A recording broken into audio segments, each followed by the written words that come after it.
we're going to talk about the new bill that you introduced about marijuana, but I just want to go over a couple of tweets that you tweeted out.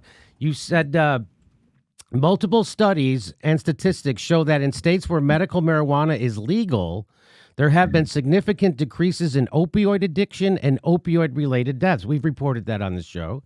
Hemp is an incredibly versatile, environmentally restorative crop that has great potential to make things like clothing, paper, houses, and more. We must eliminate the obstacles blocking farmers and innovators from pursuing these opportunities. States with medical marijuana have seen a correlating drop in opioid deaths. Jeff Sessions' decisions will exacerbate an inhumane and ineffective system that tears families apart. We need criminal justice reform that reduces recidivism and the share of people that we lock up. The last tweet, I've met with parents of children with epilepsy, cancer, and other serious and chronic conditions who are fighting for greater research and legal use of medical marijuana and who have rallied behind my bill 1227, the Ending Federal Marijuana Prohibition Act. All right, so that's fantastic. Let me just get to, okay. So tell me about the latest act that you've introduced and what exactly you want to do with it. Well, look, as you just laid out through those different tweets, that really focuses on a number of different areas, people that are impacted by this ongoing federal prohibition on marijuana. I want to add another that has to do with our veterans, veterans who are coming home dealing with serious post-traumatic stress, chronic pain due to combat-related injuries, traumatic brain injury, a number of things that right now, because of this federal prohibition, they are limited to what the VA can offer, which is basically they can give them highly addictive opioids. So even if a veteran says no, a veteran who lives in a state that has legalized even medicinal marijuana, if a veteran says no thanks, I don't want the opioids, I'd like to get a prescription for medical marijuana, the VA docs are not allowed to because of this federal prohibition that still exists. I just met with a veteran here in New Hampshire yesterday in Manchester who shared his own story. He was blown up in over two deployments 29 times. He came home, got 100% disability rating from the VA. He's still dealing with a lot of both physical and mental challenges and issues. The VA put him on these opioids to deal with the pain that he was suffering with.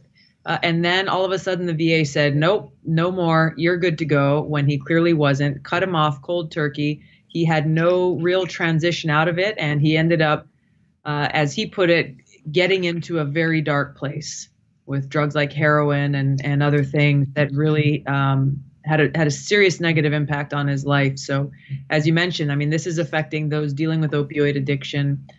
This is affecting farmers. This is affecting small business owners. This is affecting our veterans and those who are locked up in our broken criminal justice system because of this prohibition. And so that's what my bill seeks to do. So, and very simply. So the new bill, I don't know, could you show it? Is it called the Marijuana Data Collection Act? Is that what we're talking about? There's two. Let's talk about the one that you have on your screen first. We introduced two pieces of legislation. The one you're referring to, the Marijuana Data Collection Act, was introduced specifically to commission a national study by the National Academy of Sciences to gather data, statistics, and information from states that have legalized either adult use of marijuana or medical marijuana to dispel the myths and misinformation that's out there about marijuana, and that's most often used by opponents to ending the prohibition. They say a whole number of things. Many of them are not rooted in facts and information. They'll say, well, hey, look, there's no studies, there's no reports, there's no facts. And they refuse to acknowledge the fact that because of the federal prohibition, there's not a lot of research that's allowed to be done by quote unquote official sources. So that's what this bill seeks to do, to get this National Academy of Sciences study that will be objective and that can provide facts and information on how legalizing marijuana or medical marijuana, depending on the states, has had an impact on people's lives, on our criminal justice system, on our economy, on people's health and well-being and medicine. So do you have any co-sponsors on this? The main co-sponsor on both of these bills is Congressman Don Young from Alaska. He is a Republican, and he feels very strongly about these issues as I do. We disagree on a number of other issues, but on these two issues, we recognize that ultimately what it comes down to is fairness and freedom of choice for individuals as well as for states. And so the Marijuana Data Collection Act is just that you want to have at the ready information about the effects of marijuana and on personal use, on our society, on veterans, on people with PTSD. So you want to have just basically this is you just asking for information on what we're dealing with so we can attack it in the correct way or deal with it in the correct way. Absolutely, because the problem is that you have opponents of ending the federal prohibition, oftentimes citing statistics and figures and data that are biased and that unfortunately are not often rooted in fact. And are not telling the truth about the impacts that are there. For example, you'll hear some folks saying, well, in states that have legalized marijuana, there's been an uptick in car accidents. Not true. Right. What they're failing to say is for those who are causing the accidents, all the other things that are in their bloodstream, oftentimes alcohol, oftentimes other substances. And, maybe there's a trace of marijuana, maybe there's not. But once again, they point to, well, we can't legalize marijuana because you're going to have more car accidents, which is, as you said, it's just not true.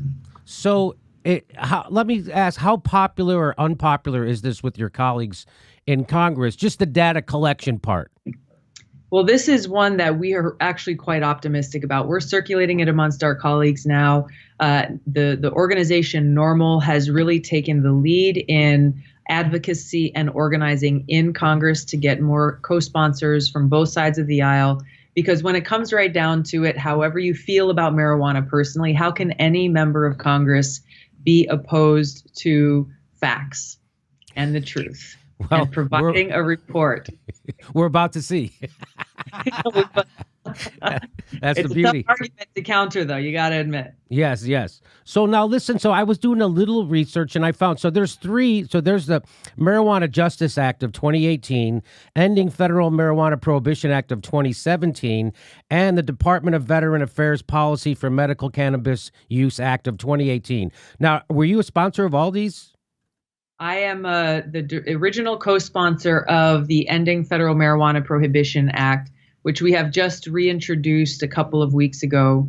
My Republican co-sponsor from the last Congress is no longer in Congress. So now Congressman Don Young is my Republican co-sponsor for the bill to end the federal marijuana prohibition. The other two pieces of legislation have been co-sponsored or introduced by other members. I'm a co-sponsor of them. But the reason why we've taken the approach that we have in our bill, the Ending Federal Marijuana Prohibition Act now of 2019, is it very simply and directly takes marijuana off of the controlled substances list. So it then addresses all of the other issues like the one that the VA bill seeks to address. It makes it so that you no longer have that federal constraint and that prohibition in place. Also, it is the only bipartisan bill in both the House and the Senate that ends the federal marijuana prohibition, which I think is really important for us, both in Congress, given the divided House and Senate, as well as for the country, as we're seeing more states that are predominantly Democrat, other states predominantly Republican, all making progress to legalize marijuana. Now, I've read stories, I think we've even covered them on the show, about how marijuana helps soldiers returning with PTSD just with their ability to sleep, that it calms their nightmares and they're able to get a night's sleep. So that's just one example of a much less lethal drug, or with less side effects than the ones they're prescribing right now, as far as, because we know we're living in an opioid epidemic. And Ron likes this. I forget what the statistic is, but there's a big number, like 20. Do you know the number? How many veterans commit suicide every day? The average is 22 every single day. Veterans who take their own lives.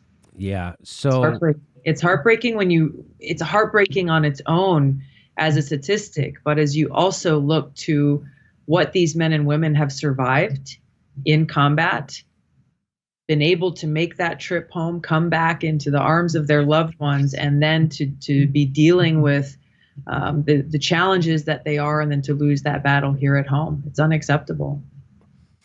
Okay, well, so you don't. So I saw a video that said that if you smoke marijuana, you're gonna get a gun and jump out a window. That doesn't happen. I've never heard such a story. You need to watch Reefer Madness. It's a fantastic piece of propaganda. Well, listen. Well, so this is great. I really appreciate you doing this. Now, Rand Paul is usually the guy people would think of would be on board for something like this, right? Because he talks about it a lot. Is he on board for this in the Senate? I think we've reached out to his team, and we're hoping to be able to work with him on this legislation. Okay, that'd be great. That would be great to see.